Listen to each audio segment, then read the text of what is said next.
But wait, there's more in Dragon Quest IV. Have I mentioned how every Dragon Quest game tries to set itself apart from the others? Well, they do, in case I forgot to mention, they do, and Dragon Quest IV was no exception to this rule. But obviously that's not the only thing they did, otherwise this wouldn't be a series and would be more of a loosely threaded excuse to create a brand, and okay, to a certain extent, that's exactly what it is. But after the Lotto trilogy ended on such a high note, you'd have to be an idiot not to put that thing under a magnifying glass and take the strongest elements it had and find a way to make it even better. With Dragon Quest IV, Chunsoft not only needed to identify what was great about the original trilogy and base their next game around that, but it also needed to provide a game that could compete with its massively successful predecessor.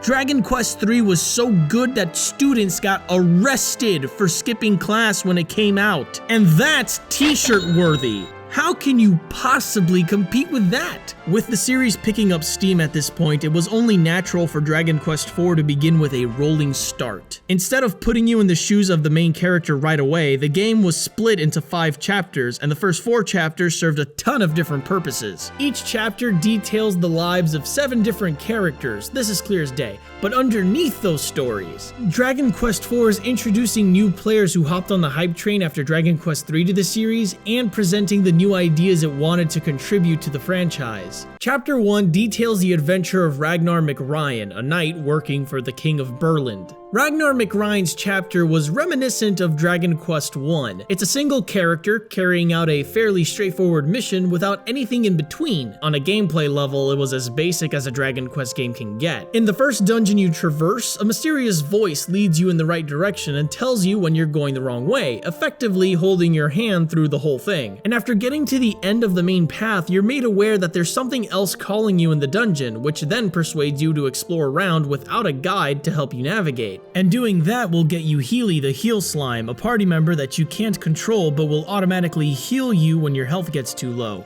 Chapter 1 is only an hour long, but by the end of it, you understand the fundamentals of the game. If Chapter 1 is Dragon Quest I, then Chapter 2 is its sequel. 3 party members in the form of a warrior, cleric, and wizard in that exact order, a bigger piece of the world very close to where we just finished playing in Chapter 1, a needy wizard class that needs to get babysat by the cleric to survive intense battles. Sounds like Dragon Quest II to me. Notice the subtle changes from Chapter 1 to Chapter 2 here. Healing is no longer automated for you, you now have more than one controllable party member, and you now have access to a variety of offensive and defensive magic spells. Now, the game is a little more complex than it was 10 minutes ago. On top of that, this adventure is no longer entirely straightforward anymore, and this is when Dragon Quest IV introduced 2 of the most iconic staples of the series. While you were busy learning enemy resistances and how to properly use your 2 new party members, you'd no doubt come across maybe my favorite item in the Dragon Quest series, mini-medals. Small collectible medals scattered around the world's nooks and crannies that when turned in can yield amazing equipment for your party members. In their original form, mini-medals were a currency used to purchase these amazing items, and you were allowed to purchase the same item more than once. When he introduced them to the series, Yuji Horii, esteemed creator of Dragon Quest, said he wanted to have something in the game that the player could collect, which is why in previous games you collected orbs and other key items. But he didn't want a collectible item that was tied into game progression, so he made the medals as a way to satisfy that want and still reward the player for doing so. Not only were they an incentive for players to further go out of their way in dungeons, but they were a much more enticing reward for the player when it came time to search the towns for items. After all, finding enough medals to buy a hat that slowly regenerates magic points was way better than finding a pot lid inside a dresser that takes up inventory space and was worth about as much as a pot lid can go for, which is not a lot.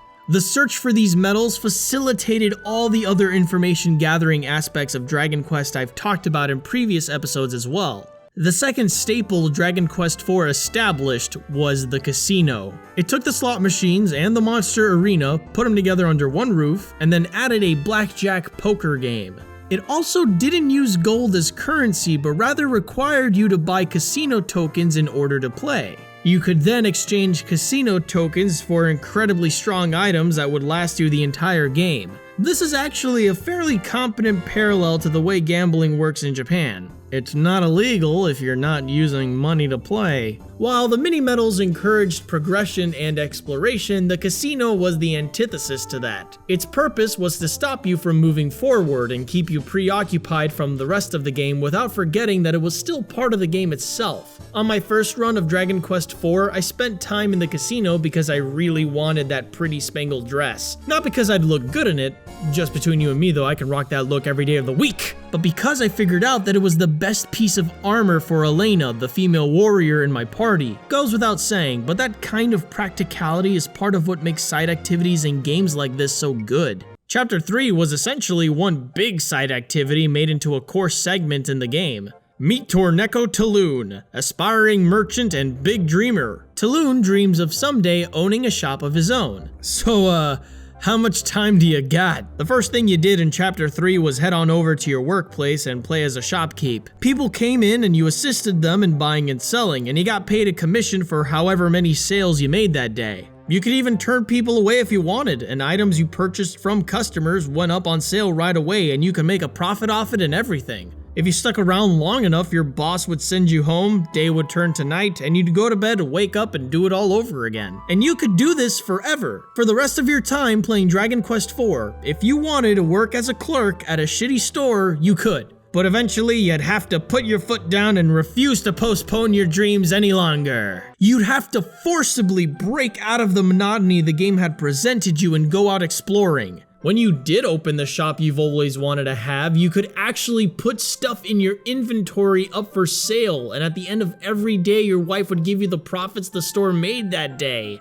Torneko Taloon is a cool guy, man. His chapter is unique to the mainline series entirely. There's nothing else like it. But it also shows the player what kind of game Dragon Quest is. Nothing is forcing you to move forward. There are no directions, there are no lines to follow, there is no marker on your map telling you.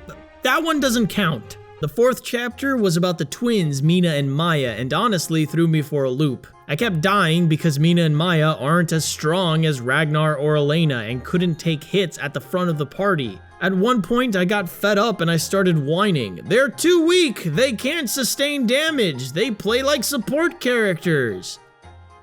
Wait. Oh. Party lineup is important, as well as knowing how to properly use support characters, and that's what Chapter 4 was trying to teach me. And there's proof that the lesson works. On my second time playing through Chapter 4, I immediately moved the sisters to the back end of the group and didn't die once. I even beat the boss at a lower level and less equipped than I was the first time around. I've been going on about these first 4 chapters, and I know I sound pretentious talking about them like this, but you gotta understand, no other Dragon Quest had ever done this before. Dragon Quest III might have added some complexity to the combat system, but it never expounded on it, and the other 2 games never bothered to explain anything at all. But here comes Dragon Quest IV with some of the best pacing both narratively and ludologically that the series has. Is ludologically a word?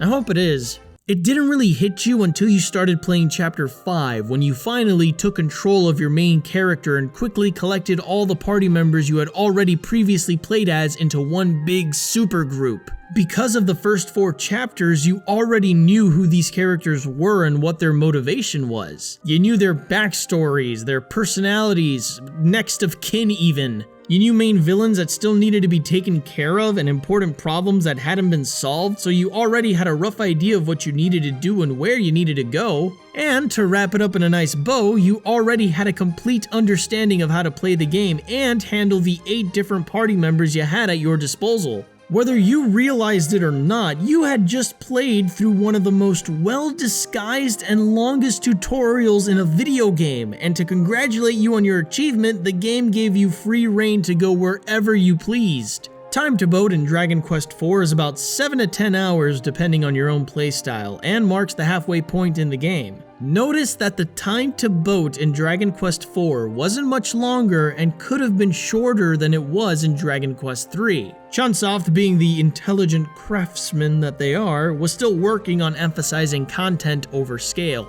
Dragon Quest IV didn't have any long periods of figuring out what to do next. There was a much more natural sense of direction this time around, and by Chapter 5, the world map had been more or less completely explored. Despite that though, there was still so much you could do in the places you'd been to. Parts originally inaccessible, character subplots that advanced due to the passing of time, wedding ceremonies that loop perpetually and will forever trap those participating. These places felt alive and warranted a second visit, and the game naturally guided you towards them. In fact, this was such a good use of world space that it got rid of the one major problem that has always plagued the series. With players always knowing where to go and what to do, there was no longer a need to apply gross level gaps between areas because you were no longer inadvertently grinding while getting lost every 2 hours. The 8 different party members at your disposal encompassed every class and every possible spell or ability that you could have possibly had in Dragon Quest III. And unlike that game, you could switch party members in and out of your active lineup in the middle of battle thanks to the wagon system Dragon Quest IV also introduced. So obviously, with a full arsenal of skills that could be mixed and matched together to form multiple combinations of parties that had their own strengths and weaknesses in combat, it was no longer about being stronger than your opponent, but smarter. This gelled excellently with all the time you had already spent learning each character's strengths, because figuring out the appropriate combination of party members to beat a certain boss was all you had to do to beat it. And that's not a bad thing. Figuring out what party setup works best for you against a particular boss is not as easy as it sounds. And this final boss, let me tell you about this final boss, because this final boss, this final boss. The final boss fight of Dragon Quest IV is amazing. It has 7 forms, and each form has a different moveset and a different pattern that you have to address differently. And this isn't 7 forms all split within cutscenes. No.